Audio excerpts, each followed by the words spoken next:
Yuba-Sutter.live's local government live streams are presented by Plumas Lake Self-Storage in Plumas Lake, where lifelong local residents are helping other residents keep things safe, providing indoor storage units, outdoor RV and vehicle parking,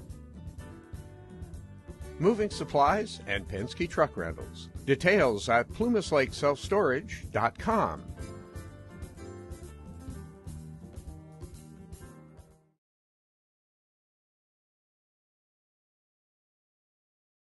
Starting off with athletics, our girls golf, our senior Ali Matsui broke 40 and shot a 39 on Thursday. That's really good if you don't know what that is. In girls tennis, we won Antelope. We played them last week, 7-2. We're now 4-3 overall and 1-0 in the league. And here are some of our winners below. In our singles, we have Valeria Ramirez, Sana Colon, Sam Baker, Gianna LaPera, Allison Byrne. And for doubles, we have Olivia Guth and Mia Gill, and Alexis Otero and Jasmine Chauhan. For cross country, we have a lot. River Valley won the large school race in dominant fashion, led by Hosea Buell, who was 2nd place, Tyler Gorda, who was 6th place, Bryce Kinnerson, who was 10th place, Phoenix Danielson, who was 11th place, and our final score was Efren Ibarra, who was 21st place. Each of these 5 athletes would go on to medal. And not too far behind the group was Mahan Baparai, who was 43rd place, Aham Haron, 77th place, and Marco Colazzo, 80th place. And there was 115 total athletes in this freshman race. Varsity girls finished a close second behind Carson, Nevada. 4 runners placed in the top 20 and earned medals. Emma Teara, who was 4th place, Nevaeh Brown, 6th place, April Anguiano, 9th place, and Autumn Bonds. And close to medaling was Bella Rose, who was 25th race, and our final runner was Alicia Hill, 55th place, in a total number of 90 athletes. Our lone varsity boys medal was Kevin Vaparai, 15th place, and followed by Jose Caloza, 41st place, Renee Garcia, 44th place, Austin Eberhardt, 54th place, and Sakraj Gill, 110th place. And varsity boys finished 10th overall. So cross country had a lot of wins too in their 2nd league meet. Now moving on to our academics, last Friday, our progress report period ended, so teachers will be filling in grades soon. And we've been having a lot of college application stuff happening in our library. At the end of the month, we have a presentation from Yale, which students can attend if they're interested in applying to Ivy Leagues or any competitive schools like that. And we've even had some UC workshops as well, I believe. And from our staff and admin, they're trying to implement something new with our students. We're trying to organize our Falcon hours using an RTI scheduler, so teachers can identify kids by name and skill and group them according to their individual needs. Whether they may need a little more academic support, they can schedule them for their class so they can help them one-on-one during that time. And we're also going to be giving kids a choice for enrichments and interventions based on their needs. So if they don't have a lot of academic support they need, they can go and choose an enrichment offered by a teacher. Now for our big event coming up, we have HOCO. This year we wanted to bring back an old tradition. We'll be doing a parade, which RV hasn't hosted since 2014. Participating in that will be our clubs, our classes such as every year, and our athletics. They're all doing floats. And of course, we'll have our royalty nominees as well taking part of the parade. We've invited our firefighters, the police, the military to take part, whether they're walking, bringing cars, or whatever they choose to do. We've even invited our local businesses to participate on the route that we've been going, and they can take part in our spirit days. They can come to our football game, and they can participate in the parade. We'd love for our community to come out and support. And I would like to personally invite all of you. Our parade is taking place September 28th, I believe, during our Falcon Hour. We would love for you to come and even join our parade, whether you want to watch the parade with our students, walk the parade with some of our clubs and classes, and even athletics, or even ride in a car. It's up to you. We even have Mrs. Osumi on board, who will be our Grand Marshal for the parade, leading our event. So honored that she agreed. And we'll be relaying more information, such as the logistics for the event, to your emails in the next couple of days. So hope you really do consider coming out. We'd love to see you there. And I believe that, yes. Where is your parade route? I have it. I have the route in my backpack, which is downstairs in the car. I could probably go get it real quick, but it's just basic idea.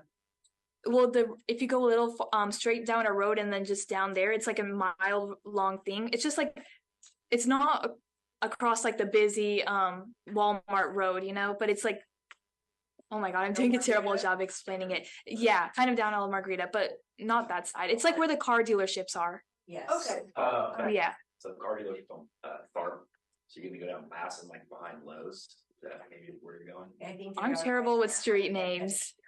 What time you said Falcon was out? 9:50 to 10:50. So 9:50 morning. 9:50 in the morning, yeah.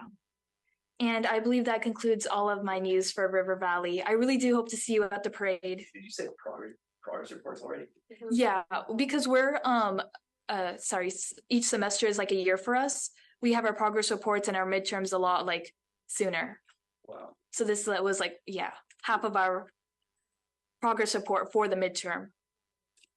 So the parade is from 4 to 5 though, right? 4 to 5? In my calendar is 4 to 5.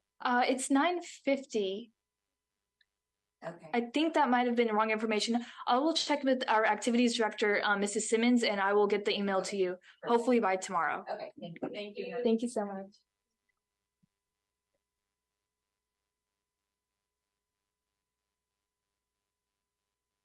Good evening, board and audience. Some recent events we had at YCHS is that we had back to school night on August 24th. It was a huge success. Many families attended, and we had a free barbecue for attendees. Parents were familiar with the child's campus and everyday schedule. September 1st, we held our first Friday lunch activity. We had musical chairs in the quad. We brought together classes for a friendly competition, which goes along with our new class competitions. Freshmen are currently in the lead for point system. And every day we strive for excellent environment at YCHS. So we like to play music in the lunch, music in the quad during lunch and break. And then September 7th, we had our academic awards ceremony. We gave recognition to students who earned honor roll from the spring 2023 semester. We also introduced 18 new students to ASB, our ASB group, this past Friday. We look forward to Club Rush this Thursday and Friday. We have 26 students, 26 student-ran clubs participating. And also, starting with sports, YC and RV girls volleyball are playing tonight at YCHS. Last week, our girls beat Antelope 3-0. This upcoming Saturday, all 3 football teams are playing intercom at YC. Our student section theme is USA. The students will be encouraged to wear red, white, and blue. This Friday, YCHS is going to host a fundraiser at Costa Vida for our student section, the Brown Mob, from 11 a.m. to 9 p.m. With your help, we hope to introduce router buses for football playoffs to help students to be transported to the game. With your help, YC and RV can utilize these buses to support our teams for the student section to go to wherever playoffs is. Also, I want to make note that clubs and organizations within YCOC are not allowed to raise or collect money electronically through legitimate fundraising organizations like the 1 hour event. Our athletic teams raise tens of thousands of dollars each year this way. Why can't we? At CATA Camp, many class leadership students and advisors shared some events and activities they put together throughout the year. Many of these events were on a level that our student leadership at YCHS could never be able to achieve. It's not because these schools were from more affluent areas. They were able to easily and conveniently raise money through online fundraisers similar to the 1 hour event that's used at YCSD. Our YCSD athletic teams. When we asked how they raise this kind of money, one of the camp directors, Ginal Moon, said we use Snap Raise. It's used by most sports teams like NJROTC, bands, and a few clubs. Each club has their own plans for the fund-raised money, such as uniforms, banquets, and supporting kids who can't afford student packs, equipment, and etc. Snap Raise is a fundraising organization that functions functions like the 1 hour event. We're living in a world that's full of technology and is constantly changing. We must learn to adapt. So often, parents and community members want to donate or help, but life is busy. Our families and community members want to help, but in a way that's easy and convenient for them. Expanding our fundraising opportunities will open new doors to our students and the experiences that they're able to have during our time at YCSC. Thank you, and I hope you guys enjoy your night. Can I comment on that? I'd really like to know why our clubs and organizations at the schools are not allowed to raise money online like our sport teams do. Because I think, back in a long time ago, the kids raised money by selling donuts and candy on campus. Well, that's been gone for a long time. So their avenues to raise funds has shrunk every year. And now, online fundraising seems like it would be a win-win. So I'd like you guys to look into that and come up with a reason why they can't. Thank you. Moving on to comments from the public on items on the agenda we have none. Okay. Moving forward to the consent agenda. Are there any questions on items on the consent agenda? A motion by member Damian, a second by member Lamb to approve the consent agenda. All those in favor? Aye. All those opposed? Hearing none, the motion carries. And members Ciola and Cora are absent. Moving on to action 11A, second read and request for approval of proposed policies. Thank you. So I bring forward the policies from both September and December, I believe, for second read, and I request that they be approved. Any questions? Are there any questions on the proposed policies? And just we did move the one item that member Ciola asked about in terms of in the graduation requirements. It was moved to the end of the policy just for to memorialize what happened with it. The motion approved. I second. On a motion by member Damian and a second by member Lamb to approve. All those in favor? Aye. All those opposed? Hearing none, the motion carries. Moving on to 11B, maximum healthcare staffing. Yes, so sorry. Our district's still trying to fill our paraeducator positions, so we're still short staffed with paraeducators. We do have postings for paraeducators, but we're seeking to fill 5 positions with maximum staffing. A contractor that we could use to help fill our positions so we can continue to provide access to our kids with our paraeducators. So we seek approval of the contract maximum healthcare staffing. Can I ask a question? Yes. About this, not necessarily about the service provider, but the services that we would be receiving. Just like food for thought for future. I know I've come into this issue within our organization of what the expectations are from these third-party agencies and whatnot. I feel like our employees that are day-to-day, they know what their roles and responsibilities are, what the expectations are. And if they are going to do any special ed piece of it, like if there's any reporting, accountability, whatever, if that company can also get on the same page of what our expectations are beyond what's written or not written in the contract. Does that make sense? Yeah. Just so everybody's on the same page. Thank you. And just to also be clarification, as we are continuing to post our paraeducator positions and as we fill them, we will start to reduce the maximum contract.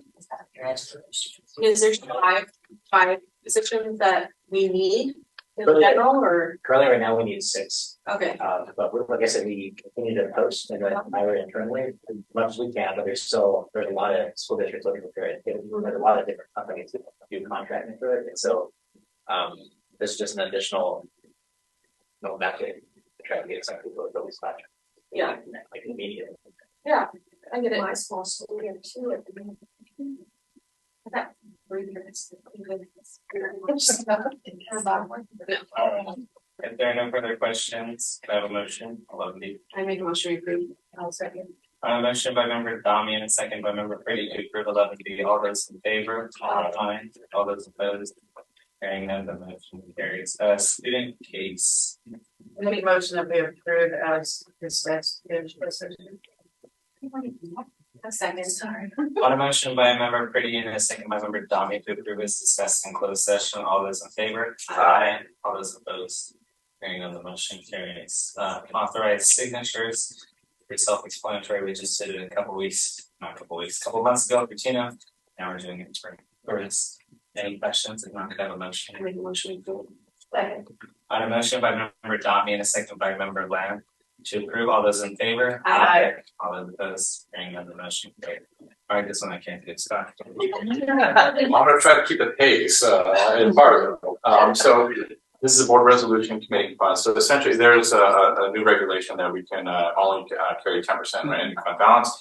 However, during 22-23, we really have some significant commitments that we made that would put us over that. And that is, of course, we're paying out the raise for our certificated staff, and that was paid out in July. So that's, sorry, this is, we're talking about the 22-23 school year to put this in perspective. So we didn't pay out the raise in 22-23, so we need to reserve it so we can pay out in 23-24. So we're asking to commit those for that purpose. And then also we have a carryover amount in supplemental concentration dollars. Same thing, these are dollars that did not get into the original budget and we really need to spend in 23-24. So we're asking to set that aside. We will update the budget at first interim to make sure that we get all the required expenses in the budget, but that will be coming to you in December. Can I ask a question? Absolutely. When it comes to the other additional funding besides the funding for the salary increase, is there a idea of what we're going to be spending that money with? Will you give us big ticket items? I don't have something, but sorry. So we have to have 10%, and right now we're above 10%. You said part of that is going to go towards paying the salary increase, right? Yes. The CTA. Then the other part you said is going to go towards something I forgot. Oh yeah, so part of our main funding source, local control funding formula, there's a portion of that is supplemental concentration. That's really to help some of our disadvantaged students. I don't know the answer to that right now. I just know that the dollars associated with the carryover that we're working on. So this will be something we are actually working on updating our LCAP, which explains what we're doing with those dollars. That I think that's coming to the next board meeting. Is that so? There'll be a better understanding of what that looks like at the next board meeting. So what percentage are we at currently without prior to having the cap to 10%? So we're probably at 20%. So this, so committing this, yeah. So they're probably at 20% with these committed funds. Thank you. If there are no further questions, can I have a motion on the item? I'll make a motion to approve. I'll second. On a motion by member Dami and a second by member Pretty to approve. All those in favor? Aye. All those opposed? Hearing none, the motion carries. Moving forward to 11F. 11F is our Unaudited Actuals Financial Report. So Laura Essie is in the audience. Her team spends a ton of time, reconciling the books and getting it all ready for, basically what we think our financials are through the year. So a couple things to note on this. So our unrestricted, I put this in the Friday letter, but essentially our unrestricted ending fund balance increased by 24 million. And really that increase has a lot to do with what we're talking about with this supplemental concentration carryover and the raise that was not paid out last year. That's paid out this year. So that has, without that, we'd be about flat for the year. Restricting ending fund balance is $45 million. This is the last year that we have the COVID fund. So that's really, this is our year that we'll spend down those funds, and then we'll really be working on just whatever, our normal funding revenue sources are going forward. And then the last thing is kind of the plug. the district had that fund 17, we switched that over to fund 14, but how everything's settled, we have about 7.7, we're projecting about $7.7 million for deferred maintenance that is in that fund 14. That will, help us maintain a lot of the projects that Mark Buttons has been bringing to the board. So that's kind of our, pay for those big ticket items that we really just can't get in our, operating budget. It's just too much to handle those types of things. So tell me, what's the most pressing need as far as facilities? Well, I mean, like real big picture, it's portable classrooms. That's kind of why we're doing the facilities master plan, and we are way behind as far as modern facilities, and we don't over 40% of our classrooms are in non-permanent housing, and so I would say really modernizing and getting permanent structures on our campuses is the big need. But those are big. Those are huge. Those huge. That's like bond passing. The big needs. Will there be another? Will there be another public forum for the facility master plan? Is there supposed to be more this year? Oh, we'll definitely have more information to come. We're talking about, yes, we're reviewing and updating the plans associated with the facilities master plan, and then we're going to bring it to the board for discuss it, look at it, prioritize it. And so we have really there's going to be a lot more board interaction and public interaction when it comes to our facilities master plan. Yeah, I had the opportunity to attend last year, and I found that it was pretty awesome experience to be able to see and then hear what the site admins that were there, what their thought process is, how the school functions, and just providing their lens on what they see the needs are, functions and whatnot. It was really nice. So if there are a lot of great feedback that we got from teachers, from admins. So I mean, I agree. I think there's a lot to do, and we got a lot of good feedback that we're putting into those plans. Yeah. So if there's any more, would you mind sharing that out? Absolutely. The dates. No, we're at the point where we're close to really being able to talk to the board with some more specifics. Yeah. Thank you. Yeah. Make a motion we approve.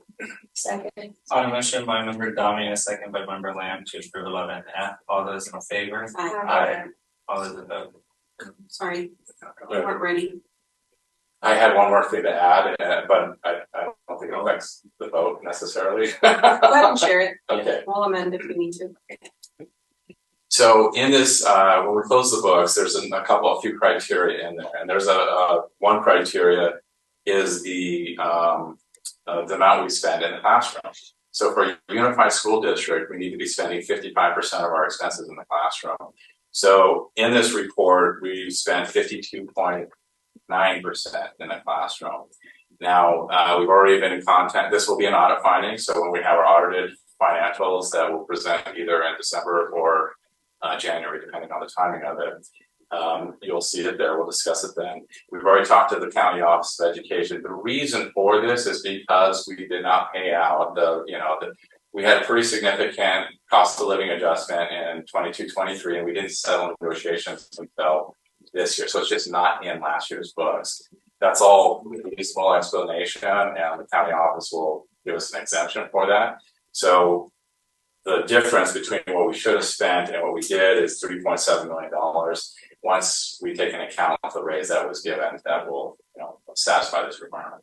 Can I ask a question? Absolutely. And maybe this is like you and I need to sit down a little bit more, maybe. When you're saying that 55% needs to be spent within the classroom, what does that mean, or what does that look like? Is that supplies? Is that furniture? Is that salary? Is that what? So kind of all the above. So it is salaries, certificate classified that are in the classroom doing instructional work, associated benefits, supplies and services that are coded to instructional. We have our coding system that really is classroom and instruction related. Even like the video books would actually be considered, because that's really instructional related as well. So it's all the supply services and salaries and benefits. Can you and I, Scott, maybe it's you and I, or during you and I, can we sit down and touch base on classroom budgets, like teacher budgets, to start out the year and something like that? I mean, if we could share information, I'll defer to Dorian on as far as what the appropriate form for that is. Okay. Thank you. I stand by my motion. Well, the motion carried. Oh, okay. So, Great. we're all good. Approval of the Gann Appropriation limit. Okay, so this is a fun little technicality, but essentially it's I tried to put a larger explanation in my staff report because it is kind of a odd report. But this was a provision passed in 1979, essentially to put kind of a cap on revenue, the amount of spending that we do as a government agency. Essentially, we are within the limit, and we are asking for approval of the Gann limit report. I make a motion to approve. Second. A motion by member Dami and a second by member Lamb to approve. All those in favor? Aye. All those opposed? Carrying and motion carried. Education protection account. This is another standard annual report that we have to do, and so this was originally done because there was a tax associated, an additional tax associated with funding our revenues, and part of that was requiring that it was spent on classroom, essentially classroom instruction, direct instruction, not administrators, that type of stuff. We do that, and this is just reporting that we spend those specific dollars that way. There's no questions. I make a motion to approve. Second. A motion by member Dami and second by member Lamb to approve. All those in favor? Aye. All those opposed? Hearing none, the motion carries. CalShape HVAC. So, Director of Maintenance Facilities, Mark Button, as you noticed over the last year, has been busy. This is another thing he's been busy with. This is a specific grant that we received that helps kind of with our ventilation program between an assessment of our current systems and how we can improve them, but also a maintenance plan as well. So this is, we went out to bid for this, and we're proposing accepting the lowest bid of $743,000 to MCOR Mesa Energy Systems. Would this include putting some kind of filter? I know at Yuba-Sutter High School, when they finally put air conditioning in the actual buildings, there's no filter. I believe all of our HVACs have filters, and I think most of them are the kind of since COVID higher. They have the MIP 13, the MERV or something like that. Yeah. Now, so I don't, Mark isn't in the audience if we want to address them. I'm not sure if we need to, but we can if we want. I do know that the MERV 13s put additional strain on some of the if the units weren't ready for that. But it'll be interesting to see what this report comes back with as far as, again, it's part of maintenance, but it's also assessment of our current systems to see what the recommendations are. All right, thank you. I make a motion to approve. I'll second. A motion by member Dami and a second by member Brady to approve. All those in favor? Aye. Aye. All those opposed? Hearing the motion carries. Are there any report outs from our credit liaisons? My charter meeting is tomorrow, so I will report out the next meeting. I went on last Wednesday. They're just working. They're just talking about the beginning of school and working on their kitchen, and they're working on their LCAP, and it was really short and sweet. And we didn't really go into any detail on just talk about how the school started. Oh, there's some issues with the safety on the street. They really got some problems with pickup and drop off, like every school has. Which school? Yuba-Sutter Charter over here in Wilbur. Yeah.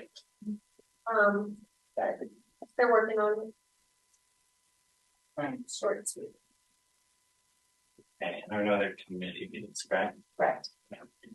All right, communications, we have no written communication from the public, comments from employee representatives. Do you want me? Either one. Okay, I'll tell you go.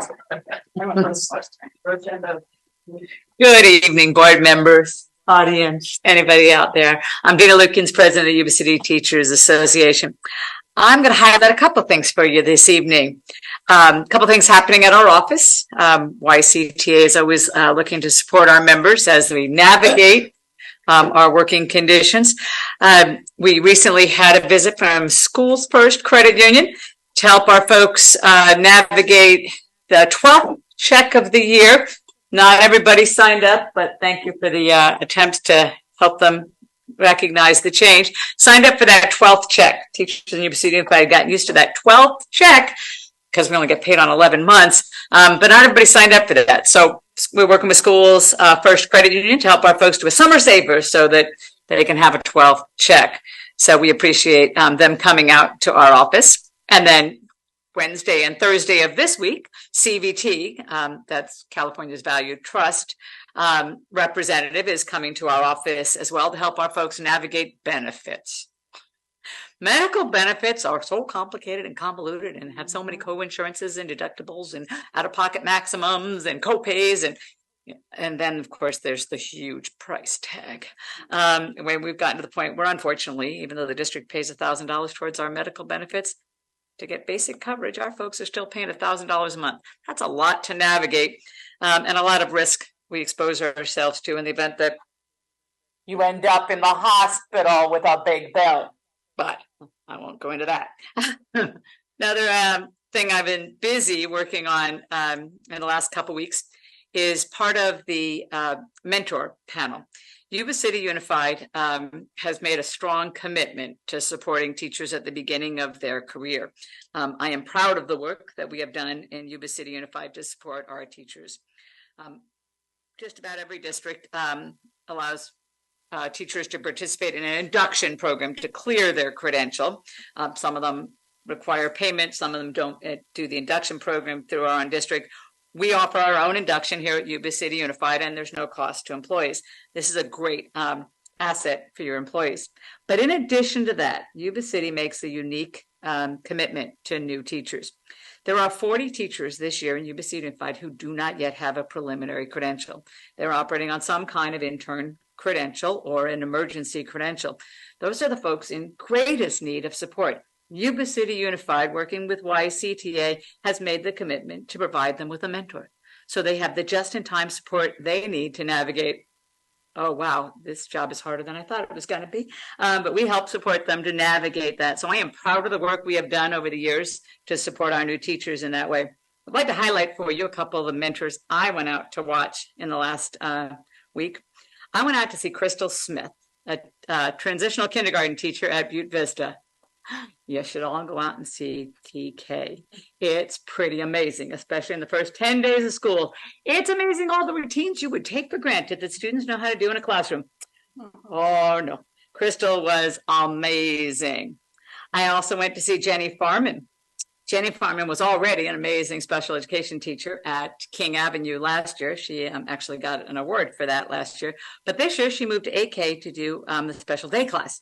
It was amazing to watch how she navigated the high needs of a variety of students seamlessly and allowed them to have access to education at their level.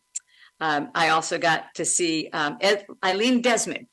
You signed up for that floral deal. Well, there's the floral deal through River Valley High School, and there's the floral deal through Yuba-Sutter High School. Eileen is behind that at Yuba-Sutter High School, but I actually watched one of her ag classes. She did an amazing job of keeping kids engaged, getting them to talk to each other, which I think they're doing a little more of post-COVID. In the first year after, it was like silence in the room, but she had them talking to each other up and around. And then she had them do an investigation of, do double stuffed Oreos really have double the stuffing? I did not stick around long enough to find out what the data told them. And then finally, I saw Bertha Uella. Bertha Uella has been in Yuba-Sutter Unified for quite a number of years. Bertha Uella is at AK and a cornerstone of our special education teaching staff at AK. She teaches grade 6 through 8, and is helping those students not only access core curriculum, but access success through AVID. So I just highlighted for you a few of the amazing folks at Yuba-Sutter Unified who step up to support our new teachers. In addition to supporting new teachers, the mentor program at Yuba-Sutter Unified also supports teachers in other stages of their career who may need support. Currently, we're not supporting anybody in that realm, so wonderful news. And then I'd like to highlight the flexibility of some of the personnel at Yuba-Sutter Unified. especially in the TK and K world, they don't come in nice, neat little packages of 20 kids at this school and 20 kids at that school, and it works out just perfect. Yuba City had to make some adjustments to move personnel around. I'd like to highlight for you Harjeet Upal, who is a TK teacher who worked in the Children's Center before moving into the TK classroom. She had to move this year from River Bend just last week to BV. She started at BV today. Grace Myers, who is an intern, is moving this week from a TK classroom to a kindergarten classroom at Park Avenue. Staff at Yuba City Unified have stepped up to do what needs to be done to address the needs of the district and the needs of our students. I just want to highlight for you the examples of the flexibility of your staff. It has been my pleasure to continue to be out there in the all of our sites to watch our amazing professionals at work. Just to highlight one other one for you, Tara Buena is out there today. I love their campus. Got that, it just doesn't it look amazing compared to what it used to look like. I like going out there and seeing it. And then finally, we are in the midst of gathering data. Yuba City Unified implemented some changes this year in how tech tickets are processed, brought in new tech with the one-on-one devices, and made some changes in purchasing protocols. Well, as educators, we all know about plan, act, and evaluate. So we're in the gathering data phase of, we want to find out what's working, what's not, so that we can give you all feedback on, hey, here's some ways we can all work together to possibly improve systems, or at least let you know, hey, this worked great. So I look forward to sharing more details with you in the future, and thank you for your time. Hello, I'm Mercedes Giraldo, and I represent our classified unit here at Yuba City Unified. Welcome, Dr. Henry. It's nice to see you here finally. And, you know, obviously that seat's been vacant for a few months and we're ready to get going. So, and I think I'm recording myself here. That's not was my intention. Okay, let's get back where I need to go. And I am looking forward to our meeting tomorrow, our first of our bi-weekly meetings. I think that's going to be very productive to be able to meet and confer and just make sure that we're all on the same page. Justin Cutts reached out to me to make sure that our we had representatives on the safety committee, so I've been appointing those. Currently, we have Stephen Whitby, who's our first vice president and works on the maintenance team on the grounds maintenance team.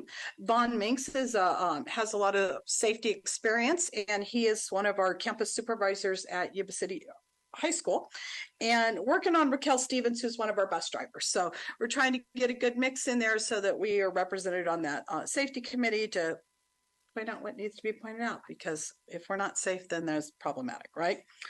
I do want to give a little shout out to our custodians and maintenance crew from all summer long up until, you know, everything goes a little wonky at the beginning of the year, and they're right there to make sure either lockers or, you know, whatever is not working right, making sure that it's working. Same with our IT folks, they're out there. I know your ticket level is high, and but I know that our techs are out there just busting their rear ends trying to get it all done. I want to talk about, and I apologize for not bringing this up earlier, but you know, sometimes when you hear things said in a meeting, then you realize that maybe I should have spoke on it. I understand that we do work with Maxim. Okay, Sutter County also works with Maxim, and they're oftentimes the bus aides on the buses. One of those Maxim aides asked the bus driver, "How many of these kids are autistic, and how many are just drug babies?" That's not okay from people that are maybe going to be representing our district. So we want to make sure that they are screened well. The other thing I want to bring up is I have the personnel list or the front line up here. I don't see any special ed paraeducators on here. Not one. I see 2 paraeducators, which are our ELOP program, and 2 instructional aides, which we don't have that job position anymore. So I'm not quite sure what we're hiring for there, but I believe one is one is one is actually a para at River Valley, and the other is our avid tutor. So maybe we can call those instructional aides because they are not part of our unit. But I do have concerns when we say that we have 5 openings, but I don't see any postings. And then we're hiring temporary people to do our bargaining unit work. So please, let's make sure that these are posted and they're posted appropriately so that when people are looking for a job, they know exactly what they're getting into. And it's actually posted. I know there was one posted the other day, but today it's not. So out there. We have our new hire orientation coming up. We had to postpone it a little bit just because, you know, Rob Pogue's been out and just, you know, HR has been a little sparse lately, but we do have that coming up on the 26th. And I believe CTA is participating in that also afterwards. No? Okay. Well, sorry. We do have schools financial that comes out to that as well to educate our new hires on some of the benefits of being a schools credit union member and that summer saver program that that Dina was talking about. So that's pretty cool. And we are working on a job description for a behavioral assistant, which is something I brought up, I think, about a month ago at a board meeting. So we are working on that, and hopefully that'll take care of some of our needs, because I think some of these needs that we have are more of a behavioral assistant as opposed to just a paraeducator. But I question Maxim's professionalism. How's that? And with that, been a great start of the weekend. Have a great evening. Are there any comments from board members this evening? I have one. I went to engage this morning. Thank you, Doreen, for scheduling that or helping schedule that last minute. So nice to be back on that campus, and to be honest with you, I really miss being on a YCSB campus in some aspects.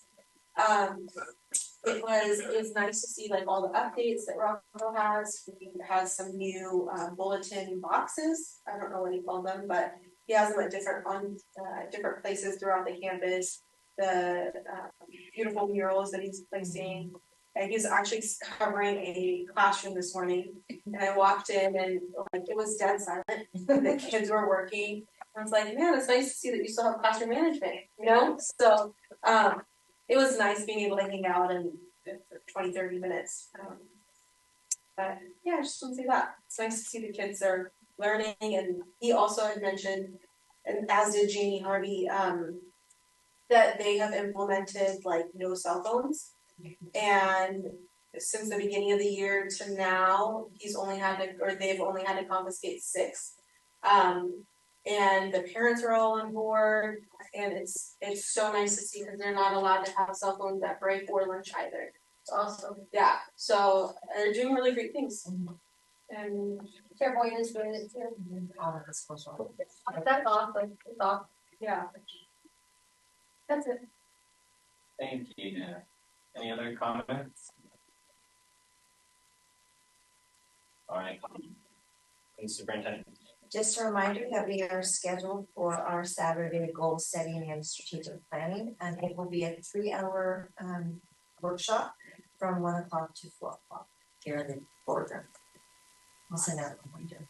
7 in the morning? Afternoon, 1 to 4.